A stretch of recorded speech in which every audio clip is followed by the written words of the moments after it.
Sa panahon ng mabilis na impormasyon at kaliwat kanang balita, kailangan mo ng isang channel na mapagkakatiwalaan, diretso at para sa bayan. Ito ang Balitang Pambansa, ang iyong bagong tahanan ng mainit na issue, tunay na impormasyon at mga balitang hindi mo dapat palampasin. Mula sa mga trending na kaganapan sa social media hanggang sa mga seryosong isyong pambansa. Bantay kami sa bawat sulok ng bansa para sa iyo. Hindi lang basta chismis, kundi validated news, mga impormasyon na may batayan at mga kwento ng tunay na buhay Pilipino. At kung gusto mong laging nauuna sa kaalaman, huwag kalimutang mag-like, mag-share at higit sa lahat, mag-subscribe. Dahil sa Balitang Pambansa, balita mo, boses mo, bayan natin ito.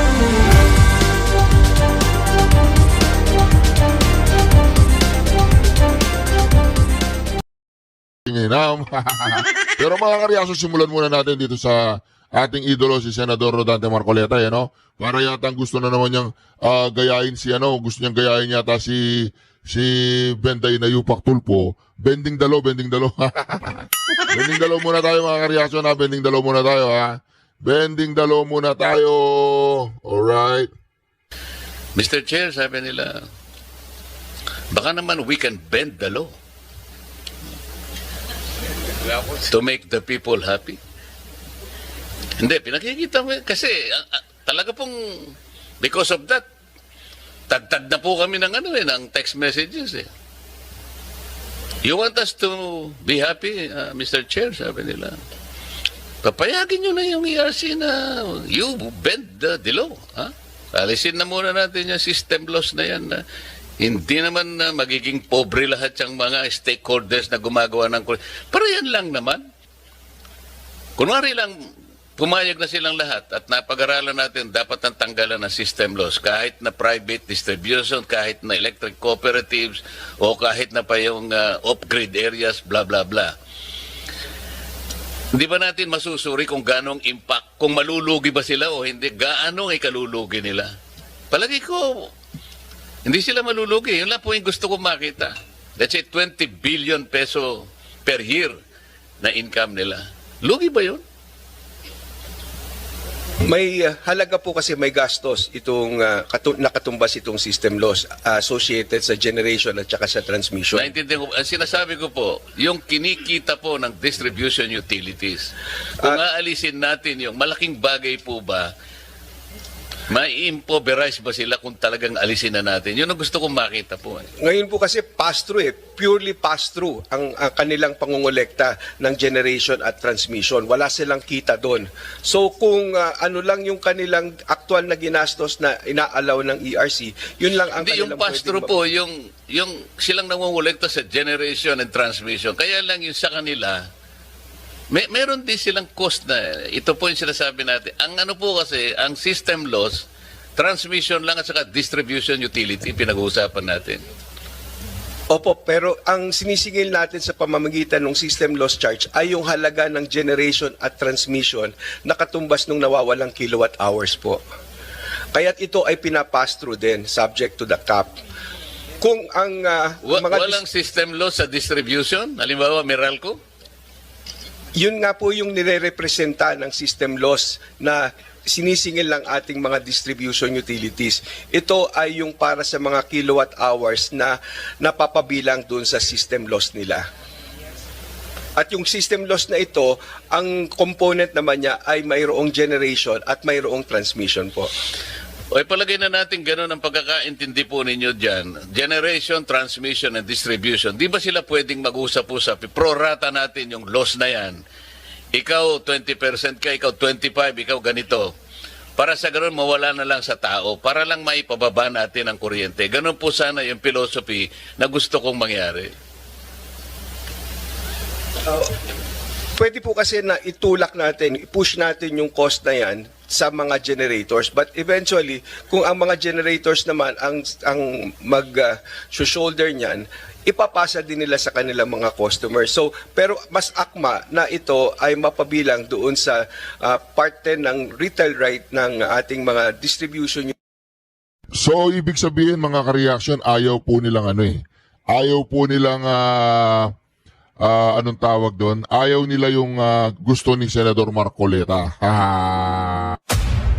Binawi ni Ombudsman Boying Remulla Nako! plano niyang ipasibak sa pwesto si Senator Joel Villanueva. Pero banat Remulla tila sinekreto ang pagbaligtad ni dating Ombudsman Samuel Martires sa dismissal order laban sa senador. Nasa front Paano sinekreto? Ano sikreto? line ng balitang niya, si Camille Samonte. Inanunsyo ni Ombudsman Boying Remulla sa isang panayam na hihilingin niya sa Senado na ipatupad ang dismissal order laban kay Senator Joel Villanueva noong 2016. Pinasisibak noon ni dating Ombudsman Conchita Carpio Morales Villanueva dahil sa umano'y maling paggamit ng 10 milyong pisong pork barrel noong 2008. Pero hindi sinunod ng Senado ang utos ng Ombudsman matapos umanong magdesisyon ng Legal Counsel na wala itong kapangyarihan magsibak ng miyembro ng Kongreso. Si Remulla pa raw mismo ang maghahatid ng request kay Senate President Tito Soto para ipatupad ang dismissal order. Tumanggi muna magkomento dyan si Soto. Hihintayin daw muna niya ang opisyal na komunikasyon mula sa Ombudsman. Pero pumalag agad si Villanueva. Harassment daw ito. Naglapag pa siya ng resibo. Sa inilabas niyang dokumento, makikitang binasura ni nooy Ombudsman Samuel Martires ang kasong malversation of public funds laban kay Villanueva noong 2019. Wala raw probable cause laban kay Villanueva. Inilabas niya rin ang Di ba ilang beses nang sinabi po yan ni Senador Villanueva, pinapakita niya, buhay party list yun, hindi naman sa kanya. clearance mula sa Ombudsman at Sandigan Bayan na nagpapatunay na wala siyang pending na kaso. Matapos ang ilang oras, biglang bawi si Ombudsman Remulla. Hindi na raw niya hihilingin ang pagpapasibak kay Villanueva. Nagulat daw si Remulla nang malamang binaliktad nga ni Martires ang desisyon sa dating kaso ng senador. So it's a surprise. Surprise! Secret decision that came out. Nobody was raising that issue before. Tanga-tanga. Joel Villanueva kept quiet through all the years. Ombudsman Martires never spoke about it. Di ba? Parang secret decision siya. Alam niyo ba yun?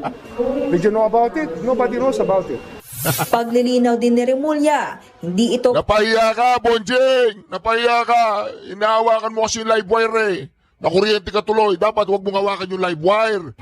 Oo, gumamit ka ng pliers. panghaharas kay Villanueva. It's not harassment. It's something that everybody thinks to be still valid. O hindi raw harassment, katangahan. Diversionary tactics. Hindi harassment, diversionary tactics, ganoon. That can turn out to be not valid anymore due to a secret decision. Dapat kasi hindi naman na-publish yan, hindi yan nilabas. Nobody knew about it. Ayon naman kay dating Integrated Bar of the Philippines President Attorney Domingo Cayosa, dapat magpaliwanag kung sino man ang bumaliktad sa desisyon sa kaso. Was right for the ombudsman, the present one, to revive it kasi hindi naman nagre-prescribe yan. And to hold people accountable, they have to explain bakit hindi nila ito naksyonan.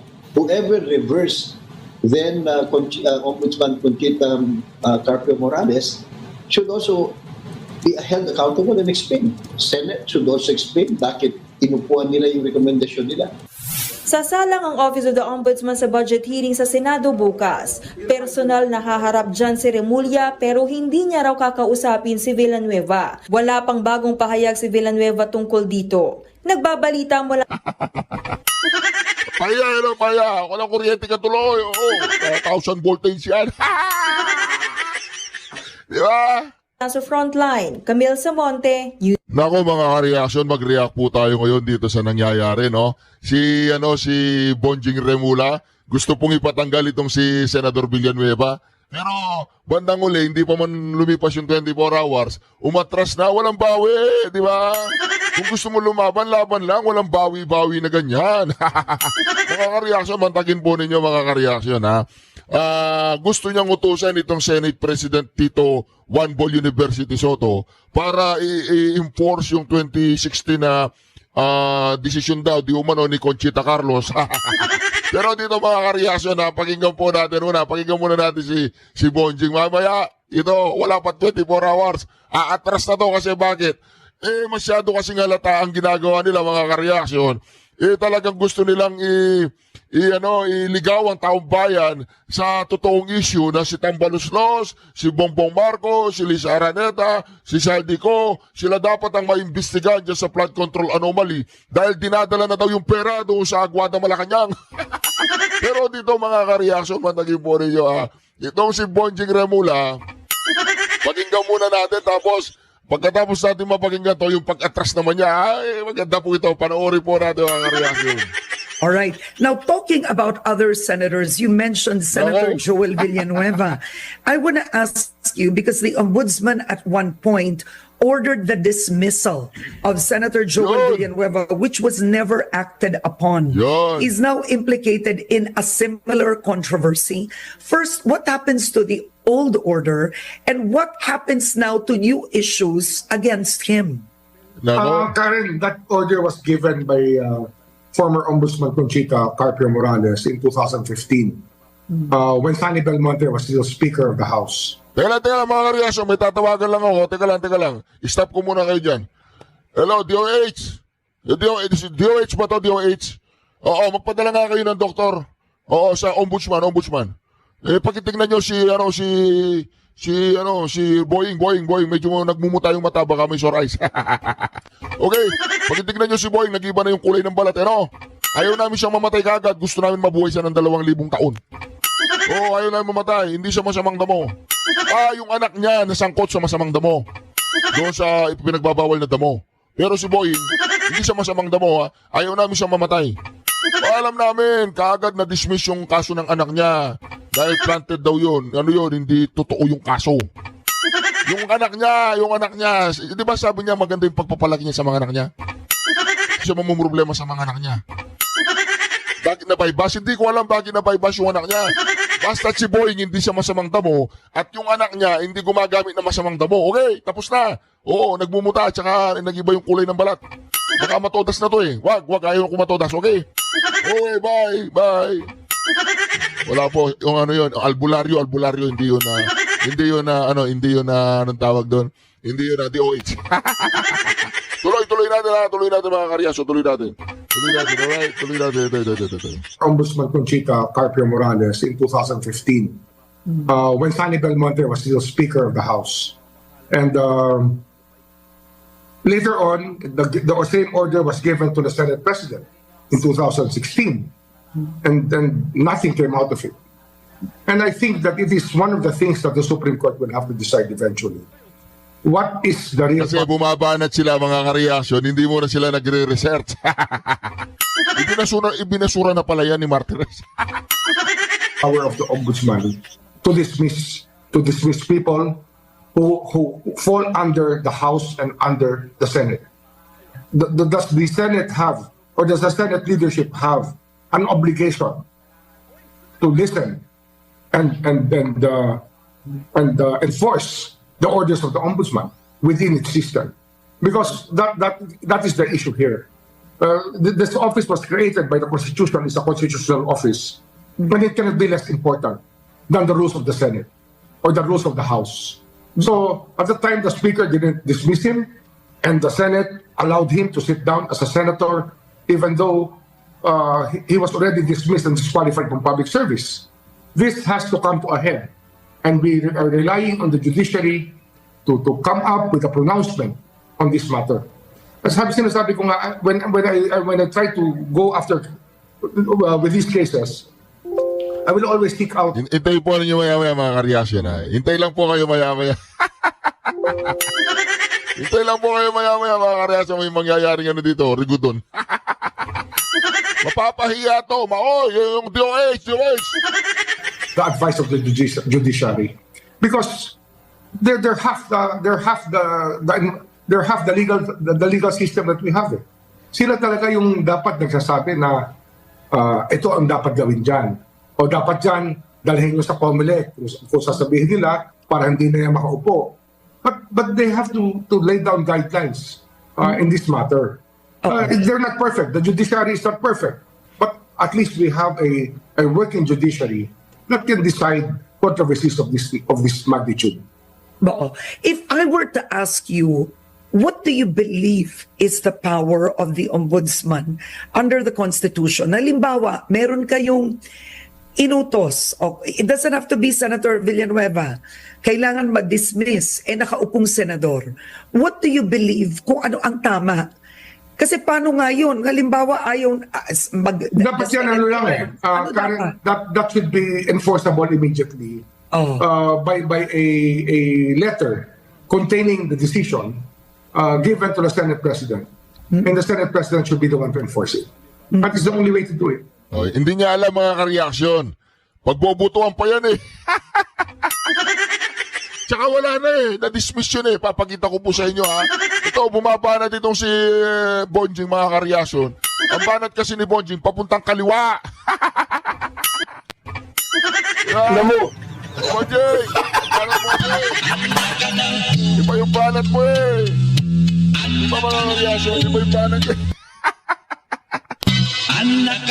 Iba kasi yung banat niya. Dapat pag bumanat ka, Bonjing, ayusin mo. Ganon, am I that stupid? English yan. Tagalog niyan is ganon ako gagago. Abogado ako, fiscal ako, ganon ako gagago. Tama kayo, Mr. Chair. Tama po si Mr. Duterte. Namo. And then, of course, I guess the person... We will try it now. Yes. We will try to enforce it now. We will write a letter to the ombudsman, to the Senate President, ask him to enforce a long a letter that was supposed to have been sent long ago, and ask him now to enforce that order, because that is the way it works. They have to respect. We have to respect each other here. We respect their rules. We respect the way that they conduct business.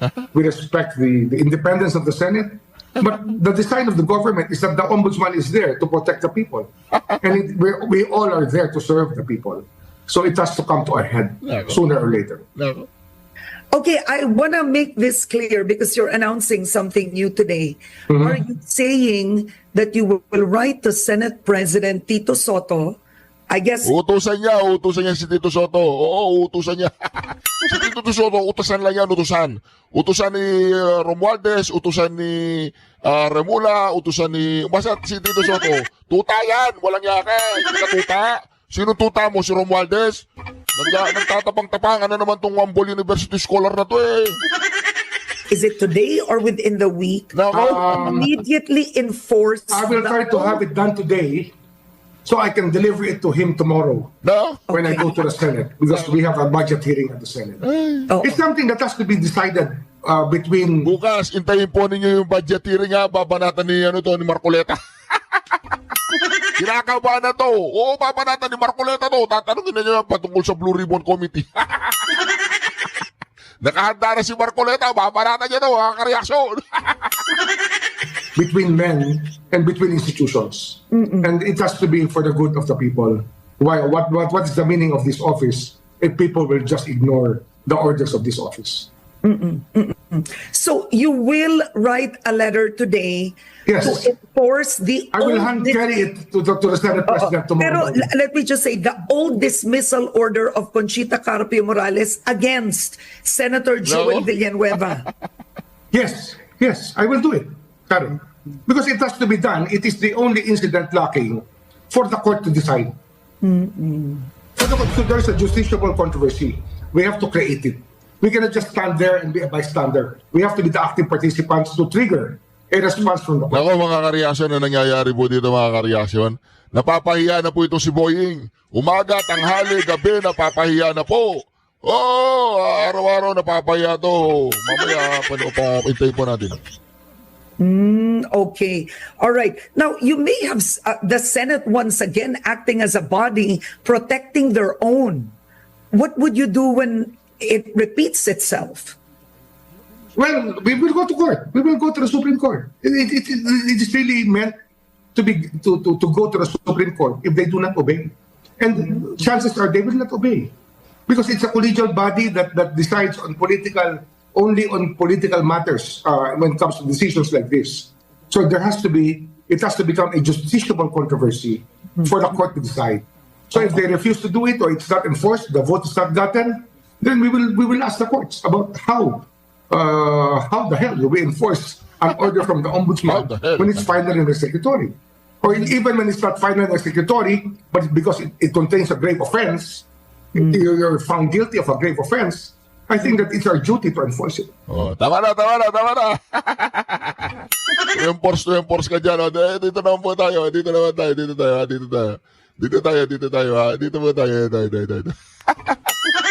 Makukuryente ka, loko.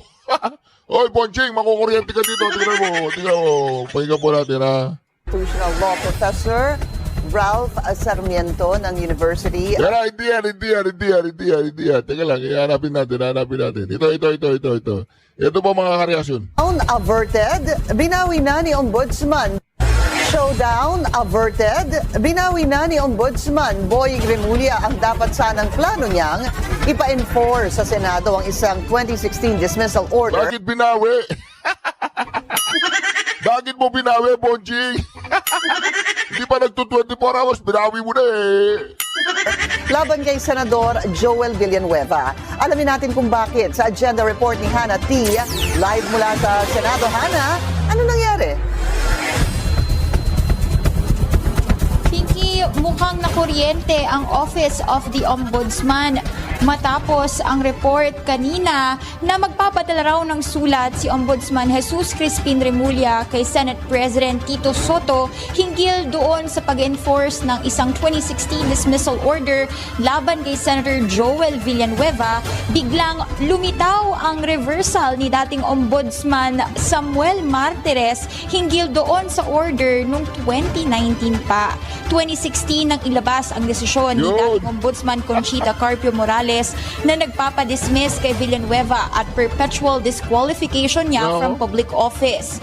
Ito ay kaugnay sa di umano'y misuse of 10 million pork barrel funds ng senador noong 2008 nung siya pa ay kongresista at si Bac Party List Representative. Iniutos noon ang dismissal ng senador at perpetual disqualification niya nga from holding public office. Ilan sa findings, may administrative liability siya for grave misconduct at serious dishonesty.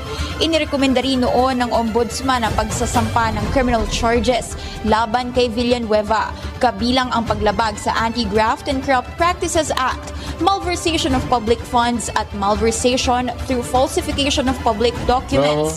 Ang mga pondo ay di umano'y idinaan sa isang kaduda-dudang NGO pa-agri-based livelihood projects sa Compostela Valley, pero walang nahanap na project monitoring at lehitimong beneficiaries ng nasabing NGO. Kaya lang matapos ilahad ni Remulla ang nasabing balak na paghiling sa Senado tungkol sa dismissal ni Villanueva, inilahad niyang meron ng naging dismissal si dating Ombudsman Samuel Martires tungkol dito. We were surprised by the decision. Lumabas lang siya nung sinabi kong may gagawin ang ombudsman tungkol dyan. So, it's a surprise, secret decision that came out. Ang desisyon ay pag-grant sa naging apela ni Villanueva noon, thereby reversing the decision of Ombudsman Carpio Morales. Sa madaling salita, 2019 pa lang o 6 years ago. Wala po ba sa sinabi ko kanina? Sinabi ko kanina, itong si Remulla, banat ng banat, mailigaw lang yung nangyayaring flood control anomaly na to na tumutumbok kay Bongbong Marcos, tsaka kay Tambaluslos, tsaka kay Lisa Araneta, tsaka kay Saldico, mga kareaksyon. Ngayon, hindi nila alam yung kinasuhan si Villanueva ang naglabas pala ng pondo patungkol doon sa maanumalyang charity na yun, yung buhay, yung kay Brother Eddie Velarde. Yung kay Brother Eddie Velarde. Dismiss na pala ang utos para paalisin si Villanueva sa pwesto. Ikinagulat ni Remulla ang tila biglang pagkakasulpot ng desisyon dahil over the years, wala naman daw... Paano biglang pagkakasulpot Paano susulpot yan na dismiss ka? Biglang pagkakasulpot di ngayon lang nangyari yun, hindi ka gumawa, Remulla. Paano bigla yun? Panahon pa ni, hindi ka nag-research. Hindi mo muna pinag-aralan yung nangyayari, ngayon nakukuryente ka. Kakaalam sa naging reversal. Nobody was raising that issue before. Joel Villanueva kept quiet through all the years. Ombudsman Martinez never spoke about it. Di ba parang secret decision siya? Sa desisyon ni Martires, granted ang apela ni Villanueva dahil daw sa kakulangan sa ebidensya dahil nakasaad umano sa order na buhay party list ang nagka-PDAF o pork barrel funded project. Yun. Hindi naman ang SIBAC party list. Oo, diba? Iba rin daw ang pirma sa dokumentong ginamit ng ombudsman sa standard signature ni Villanueva. Oo. Hanggang ngayon, Pinky, sinusubukan pa rin nating makakuha ng full document nitong naging desisyon noong 2019 dahil gusto sana nating masilip yung mga detalye